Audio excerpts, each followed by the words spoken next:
Mesdames et messieurs, je vous présente un petit qui a compris le sens de la vie. On ne vit pas au présent mais au futur, car en fait nos rêves déterminent ce que nous devons être. Je me sème.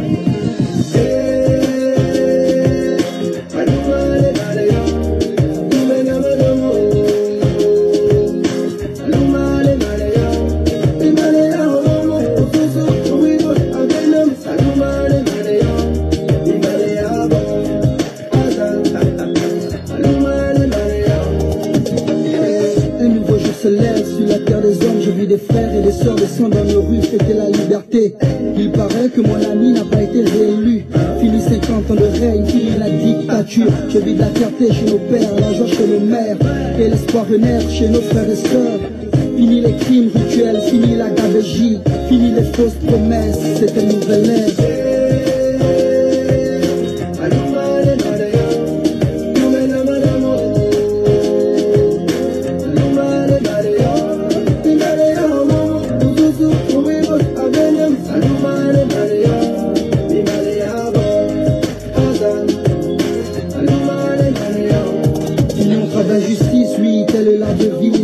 À tous ceux qui se sont battus pour ce pays, à tous nos martyrs, aux vrais opposants politiques, à l'ensemble des Gabonais qui ont l'amour de la patrie. Désormais c'est notre histoire, on réécrira les pages, oui. On est tous un, tous au niveau de part. Que tu sois d'ici ou enfin venu d'ailleurs, aime ce pays et serre-le avec le cœur. Je le sème.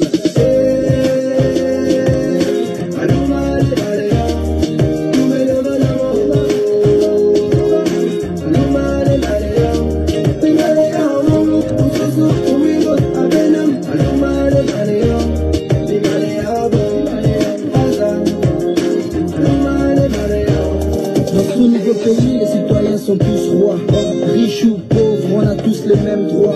Ce pays est le nôtre, c'est la terre de nos ancêtres. Les richesses du sous-sol, c'est pour tous les Gabonais. Du nord au sud, de l'est à l'ouest, nous cultivons l'amour et le sens du partage. Que Dieu bénisse le peuple et la nation tout entière. Une nouvelle heure se lève pour bénir le prince de paix.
Alpha Condé, merci de me recevoir chez toi. Au cas où tu l'aurais oublié, je suis Jonas Mulenda, ancien journaliste africain numéro 1, qui de temps à autre te prenait au téléphone pour t'accorder des interviews, puisque quand tu étais opposant, tu cherchais par tous les moyens à accéder aux manettes de l'État. Et à l'époque, je me faisais ce plaisir de t'enregistrer parce que je pensais que tu étais un démocrate. Malheureusement, je me suis trompé sur toute la ligne parce que après avoir accédé aux manettes de l'État, tu es devenu un dictateur sanguinaire comme Sékou Touré, même si ils prennent une image des héros, mais il a fait la dictature là-bas aussi. Et surtout, Lassana Conté, le dernier que tu as combattu. j'ai suivi l'actualité comme chaque matin. Je suis l'actualité africaine. Et j'ai appris que le journaliste Amadou Diallo a été libéré. Journaliste que tu as traîné devant les tribunaux pour offense au chef de l'État, semble-t-il. Parce qu'il a osé te rappeler que ton projet, c'est d'éliminer les Peuls de la Guinée-Conakry. On va en parler tout à l'heure parce que les faits sont têtus. Mais je suis très déçu de toi, en fait. Tu me diras peut-être que les choses de la Guinée ne me regardent pas, mais moi je suis un panafricaniste.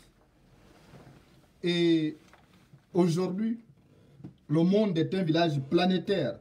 Ce qui se passe à Conakry intéresse ceux qui sont à Libreville, ceux qui sont à Brazzaville, ceux qui sont à Kinshasa, ceux qui sont à Yaoundé et dans d'autres parties du monde. Tu ne peux donc pas te comporter comme tu le fais en ce moment. D'ailleurs, la place de ce journaliste n'était pas en prison.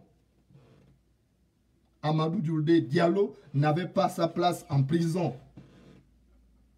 Parce que un petit effort de mémoire me permet de me souvenir qu'en 2010, on a enlevé les peines d'emprisonnement pour les délits de presse. Alors pourquoi avoir envoyé ces journalistes en prison? Il n'a même pas passé une seule heure en prison. En plus, ce qu'il a dit est vérifiable. Tu fais massacrer les peuples là-bas parce qu'ils s'opposent à ta dictature. Parce que les peuples se sont opposés à ton coup d'État constitutionnel. Tu avais été élu en 2010 pour un mandat de 5 ans. 5 ans renouvelables une seule fois. Tu as été élu, donc en 2015, tu as renouvelé et ce mandat s'est arrêté en 2020. Et tu as fait un coup d'État constitutionnel en modifiant la Constitution et en te présentant pour un 3e mandat qui va certainement ouvrir un 4e, un 5e mandat. Et comme les peuples n'étaient pas d'accord avec toi, tu as commencé à faire un nettoyage ethnique. Et tous les actes que tu poses là-bas constituent des crimes de génocide prévus par l'article 6 du statut de Rome. Donc, il est fort probable qu'après ton mandat, tu te retrouves à la Cour pénale internationale parce que ta place est là-bas. Je me souviens encore des massacres du stade du 26 septembre. Quand tu as fait massacrer des hommes et des femmes. Quand tu as fait violer des femmes. Je me souviens de ces images qui m'ont choqué et qui ont choqué la conscience collective. Donc, tu es un sanguinaire. Tu es dictateur comme ton adversaire qui est décédé. Lassana Conté. Tu as fait aussi des tueries comme Sékou Touré. Pourquoi alors avoir pris le pouvoir si c'est pour faire comme tes prédécesseurs? On était fiers de toi. Professeur en France, sorti de la Sorbonne, on était fiers parce que tu fais partie de ce qu'on appelle l'intelligentsia africaine. Donc, toutes ces années que tu es allé passer à l'école des Blancs, c'est pour devenir ce que tu es devenu là, dictateur, pour martyriser ton peuple. Est-ce que les peuples ne sont pas des humains à part entière? Est-ce que tout le monde est obligé de dire que tu es beau, tu as un beau boubou comme le mien? Tout le monde n'est pas obligé de te le faire. Pourquoi tu fais ça, Alpha Condé? J'aurais voulu te vous voyez, même si par le passé, on a partagé des choses. Mais tu ne mérites pas le respect. Parce qu'aucun dictateur africain ne mérite, en tout cas, tout dictateur ne mérite aucun respect. On ne peut pas te vouvoyer. Je dois te tutoyer parce que tu ne mérites aucun respect. Pourquoi tu fais massacrer tes compatriotes? Moi, je ne peux pas accepter ce qui se passe là-bas, puisque je n'accepte pas ça chez moi au Gabon. Je suis en exil comme toi. Toi, tu as connu l'exil. En 1970, Sékou Touré t'a condamné à mort par contumace. Sékou Touré que tu combattais t'a condamné à mort par contumace. Tu as été obligé de prendre le chemin escarpé de l'exil. Et tu es resté en exil jusqu'en 84. Donc, cette expérience n'a pas suffi pour te donner quelques leçons d'humanisme.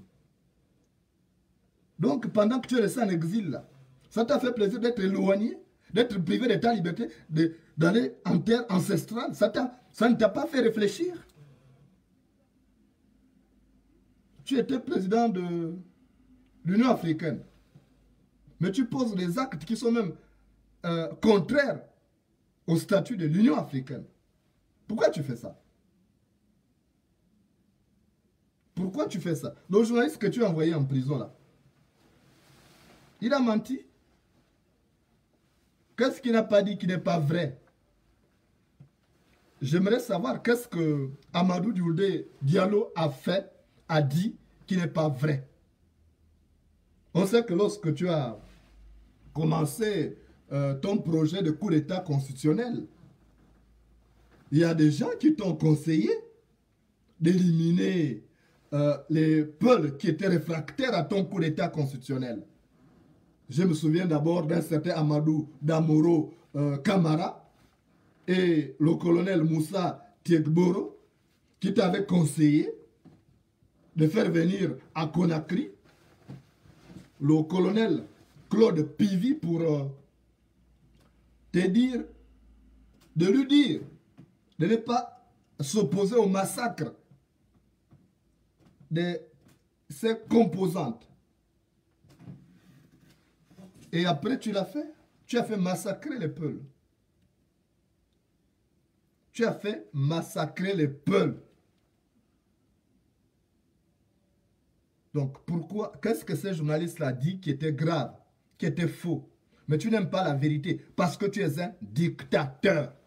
Les dictateurs n'aiment pas la vérité. C'est normal. La vache qui a une plaie au dos craint que le corbeau s'y pose. La vache qui a une plaie au dos craint que le corbeau s'y pose.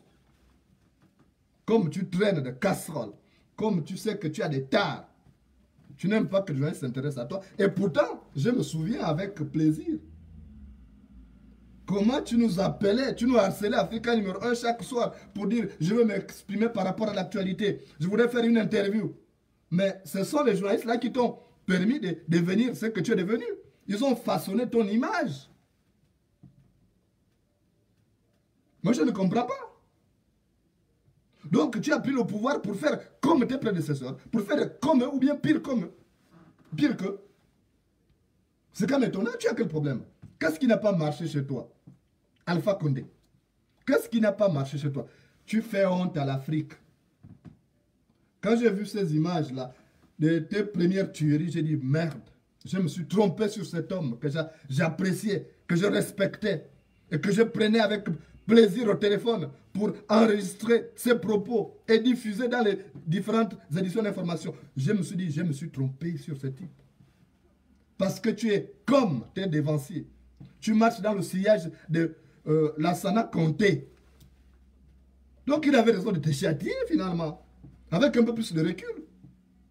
Parce qu'il voyait en toi les germes aussi d'un dictateur qui venait. Moi je suis choqué de voir ça. Que tu malmènes aujourd'hui,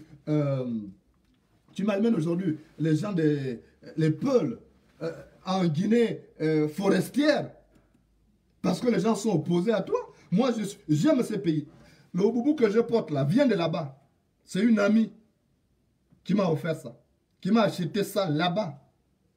Donc j'aime la Guinée, comme j'aime toute l'Afrique. Et j'ai mal de voir ce que toi tu fais là-bas.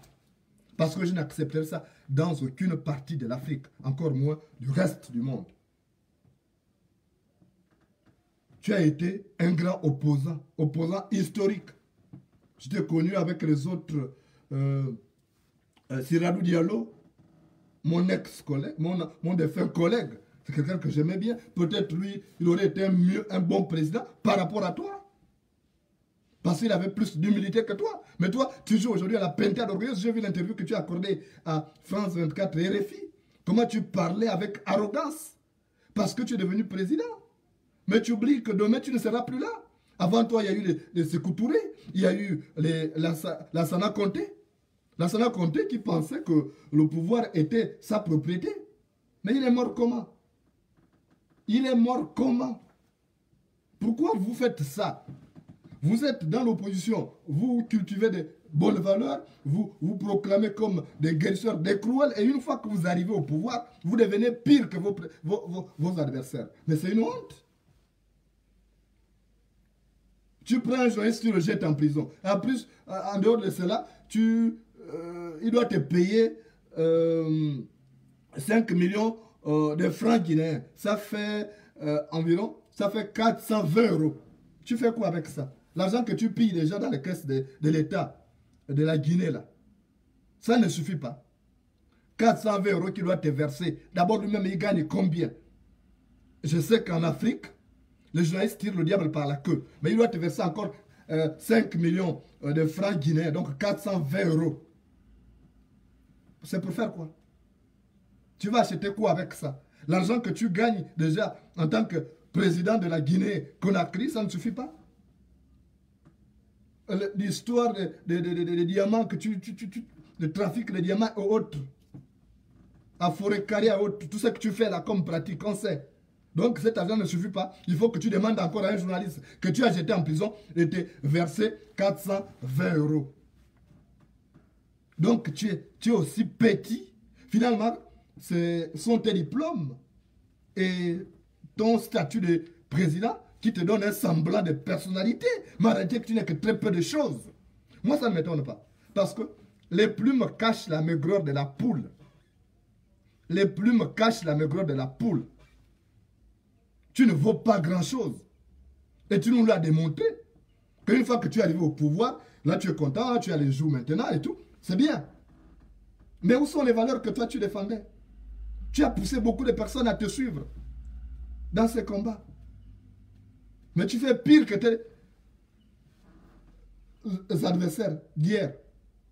Mais c'est une honte. C'est une honte ce que tu fais. Donc il faut arrêter ça. Parce que ça fait honte à l'Afrique. Quand vous faites des bêtises en Afrique, là, on est mal jugé. Les petits blancs là nous regardent mal. Ils pensent que nous sommes une bande de sauvages. Quand tu envoies les gendarmes mettre les morceaux, les bâtons dans les sexes des femmes, ça c'est de l'animalité. C'est la sauvagerie. Et si tu as condamné ça, on ne t'a pas vu répondre, monter au créneau pour condamner ça. Donc c'est toi qui envoies ces gens-là. Donc moi je ne peux m'en prendre qu'à toi. Parce qu'on ne s'en prend pas à la flèche quand le tireur est présent. On ne s'en prend pas à la flèche quand le tireur est présent. C'est toi qui as envoyé ces gens. C'est toi qui demandes à tes lieutenants de tuer les peuls. Mais tu es méchant. C'est une honte pour l'Afrique. On a besoin, nous sommes entrés dans un nouveau siècle de compétitivité et de modernité. On ne veut plus avoir des sauvages à travers l'Afrique. Des gens qui envoient des escadrons à mort pour tuer les personnes qui ne pensent pas comme eux. Mais il faut s'accepter dans la différence, mon sang. La beauté d'un tapis tient à la diversité de ses couleurs. Et la beauté des hommes tient à la diversité, à leur différence. Si tu n'as pas compris ça, c'est que tu n'es pas démocrate. Et tu ne seras jamais démocrate. Et tu mourras dictateur. Tu seras misérable. Que voudrais-tu qu'on garde de toi? Quelqu'un qui a influencé beaucoup d'Africains. On t'a vu quand tu étais en France. On a vu tes interventions. Maintenant, aujourd'hui, tu es président. Tu es comme les Ouattara et compagnie. C'est une honte, les Ali Bongo, que moi je combats. Mais c'est une honte. Que ce soit quelqu'un du parti au pouvoir qui se comporte comme ça, on peut comprendre. Mais quelqu'un qui est sorti de l'opposition, mais c'est honteux. Et je ne viendrai jamais dans ton pays tant que tu seras là. Je l'ai dit à une amie, journaliste, que je ne viendrai pas là-bas tant que ces diables d'Alpha Condé sera là. Tu es un diable. Ce qui s'est passé là, prendre les morceaux de bois, enfoncer dans le sexe des femmes, j'ai trouvé ça plus qu'inhumain. Tu es sanguinaire comme la Sana Conté que tu combattais. Ou comme Sékou Touré aussi qui a tué. Même si aujourd'hui, les gens ne connaissent pas l'histoire. Moi, c'est que Sékou Touré a tué. Panafricaniste. Mais les actes négatifs qu'on pose viennent d'éteindre sur tout ce qu'on a. Donc moi, je n'ai retenu que ce qui est négatif là. Je n'ai retenu que ce qui est négatif. Les tueries. Donc, je suis déçu de toi. Il faut que tu colles la paix aux journalistes. Il faut que tu colles la paix au peuple. Il faut que tu colles la paix aux membres de la société civile. Il faut que tu colles la paix aux opposants. Tu es déjà un imposteur. Tu ne devais pas être là encore. Ton mandat était arrivé à expiration en 2020. C'était 2 mandats. Un mandat renouvelable une seule fois. C'est ça. Mais tu as modifié la Constitution. Et aujourd'hui, maintenant, tu tues tous ceux qui sont contre toi. C'est pas gentil. C'est pas digne d'une Afrique moderne. Ce n'est pas digne d'une Afrique moderne. Tu as roulé tout le monde. Même tes amis qui étaient actuellement dans l'opposition. Beaucoup de partis politiques avaient rallié la majorité présidentielle, le RPG, ton parti. Mais tu as roulé tout ce monde-là. Mais quand tu roules les autres comme ça se termine mal. Ça se termine mal. Et tu vas mal finir ton mandat. Je suis convaincu. Moi, je discute avec beaucoup d'amis guinéens. Mais ils me disent qu'il va mal finir. Je ne sais pas sur quoi ils se basent, mais ils me disent qu'il va mal finir. Mais tu sais, Alpha Condé, si un aveugle te menace de lapidation, c'est qu'il a déjà un pied sur un caillou. Si un aveugle te menace de lapidation, c'est qu'il a déjà un pied sur un caillou. Fais attention, tu vas mal finir.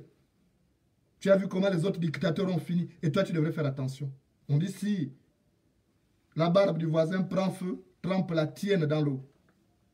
Si la barbe du voisin prend feu, trempe la tienne dans l'eau. Ce que tu es en train de faire de la Guinée, ce n'est pas digne. Tu es incapable de gérer un petit pays d'à peine 12 700 et quelques habitants. 12 millions, mais quand ça arrivera à 50 millions, tu feras comment? Tu as du mal à gérer les 12 millions là. Mais tu es un incompétent. Finalement, tu n'as rien retenu à la Sorbonne où tu es passé. Moi, je suis déçu. Et je venais te le dire. De toute façon, je m'adresserai désormais à tous les dictateurs africains parce que ce qui se passe dans ces pays-là intéresse tout le monde. Ce n'est pas une affaire des Guinéens. Donc, ceux qui vont dire que ça ne regarde pas les Gabonais, je suis panafricain d'abord. Moi, je suis un panafricain. Je me sens mieux. Si je viens là-bas, je me sentirai de la Guinée forestière, je me sentirai de Forécaria, je me sentirai de Fujia. Je suis Guinéen d'abord. Je suis Congolais, je suis Gabonais, je suis Camerounais, je suis Équato-Guinéen, je suis Zimbabwe, je suis Sud-Africain, je suis panafricain. Donc, on ne va plus vous laisser faire de nos pays là ce que vous faites là. C'est dangereux ce que tu es en train de faire. Et ça va se retourner contre toi.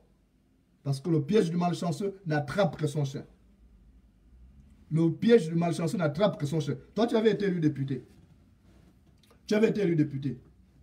Tu étais à l'Assemblée nationale parmi les gens qu'on voulait voir, qui s'exprimaient, qui défendaient les intérêts du peuple. Mais aujourd'hui, tu es maintenant président, tu votes même des lois iniques, des lois contre l'intérêt du peuple. Mais toi, tu oublies que demain, tu ne seras plus là et que tu seras victime de ces lois. Parce que la partie de la serviette qui essuie le visage aujourd'hui, c'est la même partie qui essuiera les fesses demain. La partie de la serviette qui essuie les fesses aujourd'hui, c'est la même partie qui essuiera le visage demain. Vice versa. Donc, fais attention à ce que tu fais.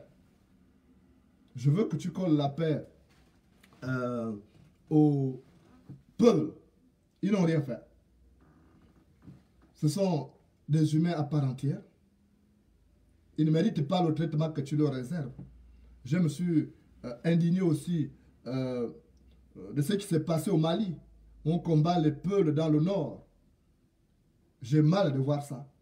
De voir qu'il y a encore des barbares de ton Nakabi dans ce siècle de compétitivité et de modernité. Je suis choqué. Donc il faut arrêter. Il n'est pas trop tard pour bien faire. Tes 2 premiers mandats étaient catastrophiques. Essaye de te rattraper maintenant au dernier mandat. Tu as aujourd'hui 84 ans. 84 saisons sèches, c'est beaucoup. Tu es plus proche du tombeau que des belles maisons que tu as acquises là. Ou que tu as donné à 3 femmes, ou je ne sais pas combien de femmes tu en as. Donc fais attention. Fais attention parce que ce que tu es en train de faire est dangereux pour l'humanité. Et ça jette l'opprobre sur toute l'Afrique parce que les Blancs ne nous respectent pas à cause de tout ce que vous êtes en train de faire en Afrique. Tous les dictateurs là. Et nous allons vous combattre. Nous allons faire une union sacrée pour vous combattre. Et vous ne serez jamais en paix aussi longtemps que l'Afrique sera dotée des personnes qui sont mues par une nouvelle conscience citoyenne. J'ai l'habitude de dire que tant que le chat ne dort pas, la souris n'aura pas d'endroit où se coucher. Tant que le chat ne dort pas, la souris n'aura pas d'endroit où se coucher. Donc tu ne dormiras pas du sommeil du juste. Et ce message est valable pour tous les autres despotes africains. Tous ceux qui pensent que l'Afrique, c'est leur titre foncier et qui doivent rester là ad vitam aeternam, vous allez partir. Toi, tu veux t'accrocher là, tu fais un 3e mandat illégal, anticonstitutionnel, mais tant pis pour toi. Parce que l'oiseau qui reste longtemps sur une branche d'arbre finit par recevoir des projectiles. L'oiseau qui reste longtemps sur une branche d'arbre finit par recevoir des projectiles.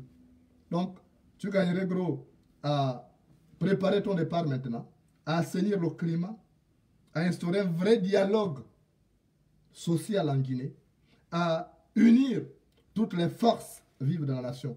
Pas en divisant, en tuant les peuls, parce que tu estimes qu'ils sont contre ton pouvoir. Mais ce pouvoir-là, tu le tiens de qui? De ce peuple. C'est grâce au coup que la tête a une place pour se poser. C'est grâce au coup que la tête a une place pour se poser. Sans ce peuple, tu ne serais pas devenu ce que tu es là. Et si on avait voté pour toi pour la première fois, c'est parce qu'en 2010, on a estimé que tu étais un opposant, tu défendais les valeurs. Maintenant que tu es devenu un despote, tant pis pour toi. Tant pis pour toi. Moi, je suis de te le dire. Je suis déçu parce que j'étais connu comme quelqu'un de démocrate. Maintenant, tu es devenu despote. Je ne peux plus avoir d'ambition. Je n'ai que du mépris pour des dictateurs de ton espèce. Et les gens que tu as roulés là, tu vas les avoir à dos. Les gens que tu as roulés là, tu vas les avoir à dos parce qu'ils vont te traquer d'une manière ou d'une autre. Tu as voulu jouer les plus malins. Et quand on est plus malin, ça finit mal. Quand on est plus malin, on veut jouer au plus malin, ça finit mal. C'est ce que je suis venu te dire. Et je vais terminer cette vidéo par une histoire que m'avait raconté mon grand-père. Sur les histoires de Dupéry, là. Les fausses amitiés. Comme celle que tu as eue avec tes amis de l'opposition. Que tu as amené dans la majorité présidentielle.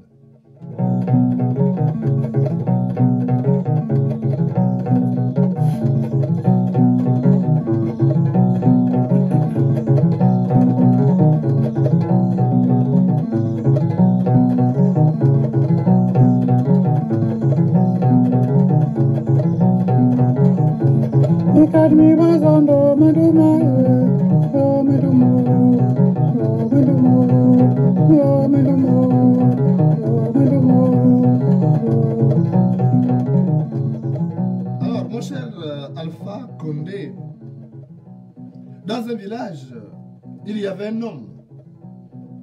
Cet homme s'appelait Mumbina. Et Mumbina avait un ami qui tient Ngila. Et les deux s'étaient jurés d'être honnêtes, d'être fidèles jusqu'à la fin de leur séjour sur terre. Et les deux faisaient des choses ensemble. Ils faisaient même des coups fourrés ensemble. Ils allaient en brousse ensemble. Ils faisaient la chasse ensemble. Mais voilà qu'un jour, ils décident d'aller entreprendre une partie de chasse. Donc, quand ils arrivent, Mumbina aperçoit un oiseau perché sur un arbre. Quand Mumbina veut abattre cet oiseau, son ami vient bousculer son bras et les projectiles vont ailleurs, ne touchent pas l'oiseau. Et lui-même, il abat l'oiseau et il dit c'est pour moi. Mumbina l'a regardé, il a dit mais ce type-là, il dit qu'il est mon ami, pourquoi il se comporte comme ça? Et après, ils ont avancé, ils ont vu une antilope qui était mourante. Et là, Yitseringila a encore dit à Mumbina, il a dit, non, il ne faut pas comprendre ça. Ça a dû consommer une herbe dangereuse. Et si on mange ça, ça va créer des épidémies. Il ne faut pas. Il a dissuadé son ami. Il a laissé là. Et ils ont arpenté la forêt, ils n'ont rien tué. Ils sont repartis à la maison. Ils sont repartis au village. Mais le soir, il est revenu, nuitamment, Yitseringila est revenu ramasser cette antilope pour aller manger avec sa famille. Et pendant qu'il était revenu, Mumbina est allé l'absenter.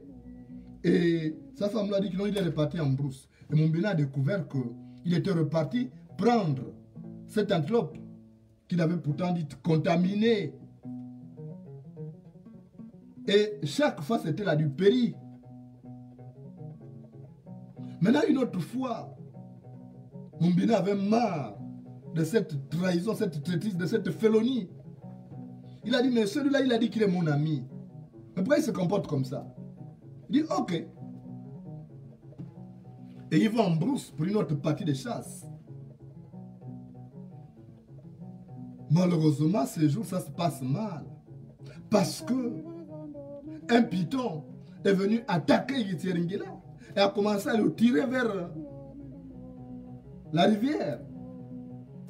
Et quand ces pythons le tiraient, qu'est-ce qu'il a fait? Il attrapait les arbrisseaux, donc les petits arbres.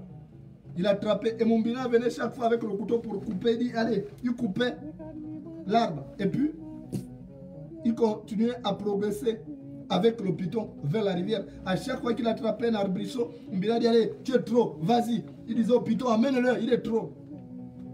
Jusqu'à ce qu'il est allé finir sa vie dans l'eau, dans l'estomac du python, parce que c'est le sort qui est réservé aux traîtres, aux mauvais compagnons. Tu es un mauvais compagnon, tu es un mauvais garçon. Tu as trahi tes amis de l'opposition. Tu as dribblé tout le monde. Mais ça finit mal, comme Yitseringila avait fini dans l'estomac du python, parce qu'il voulait jouer les plus rusés. À vouloir jouer les plus rusés, les plus intelligents, on finit mal. On finit comme ces chasseurs-là, dans l'estomac du python. Et tu as vu que son ami ne l'a pas sauvé parce qu'il avait compris naturellement que cet homme ne méritait pas d'être sauvé. Et toi aussi, quand ça va péter en Guinée, personne ne sera là pour te sauver. Parce que tu as montré ton visage de sanguinaire, de dictateur. Tu marches dans le sillage de Sékou Touré. Tu marches dans le sillage de Lassana Conté, surtout parce que celui-là que j'ai connu. Et tu ne mérites rien de beau. Tu ne mérites que le karma. Et quel que soit le temps que cela prendra, ça arrive toujours. Et je suis persuadé que l'Afrique va se débarrasser de tous les oripeaux de ton espèce qui le maintiennent aux antipodes du progrès et font de l'Afrique l'objet de railleries. Parce qu'un seul âne a mangé de la farine, mais tous en ont le museau blanchi. Alors, mon cher Alpha Condé, cher dictateur sanguinaire, colle la paix aux journalistes. Parce qu'ils sont là comme miroir de la société. Et en tant que miroir de la société, ils méritent un peu plus de protection. Merci de m'avoir reçu chez toi. Je reviendrai sur le faux parce que ce que tu fais là-bas me touche et touche les autres Africains qui sont épris de justice et de liberté. Et nous ne saurons nous taire parce que l'heure n'est plus au silence. Parce que ce silence fait plus du tort à l'Afrique qu'aux actes que vous posez.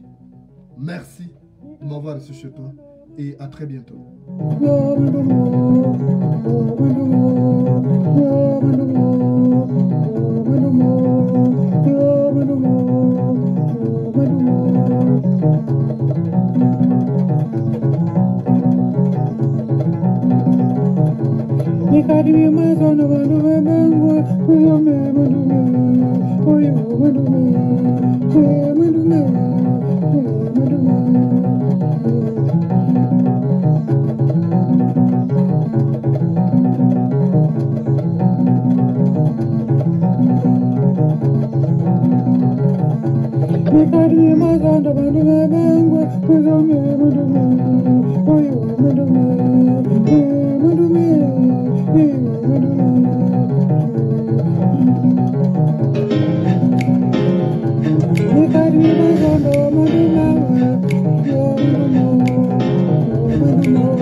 Mesdames et messieurs, je vous présente un petit qui a compris le sens de la vie.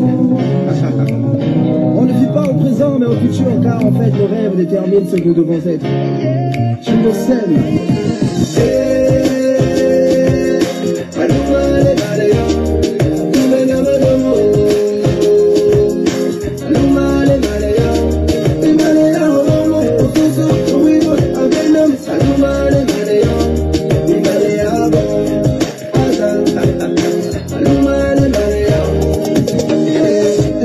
Se lève sur la terre des hommes, je vis des frères et des sœurs descendre dans nos rues, fêter la liberté.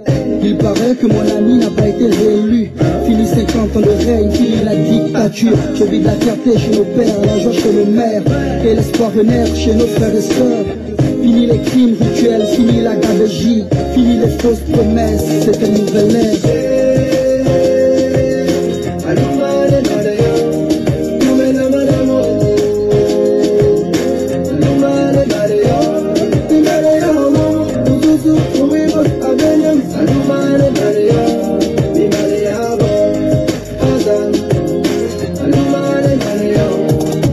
D'injustice, oui, telle est la devise. Une pensée à tous ceux qui se sont battus pour ce pays, à tous nos martyrs, aux vrais opposants politiques, à l'ensemble des Gabonais qui ont l'amour de la patrie. Désormais c'est notre histoire, on réécrira les pages, oui. On est tous un, tous au niveau des parts. Que tu sois d'ici ou enfin venu d'ailleurs, aime ce pays et serre-le avec le cœur, je le sais.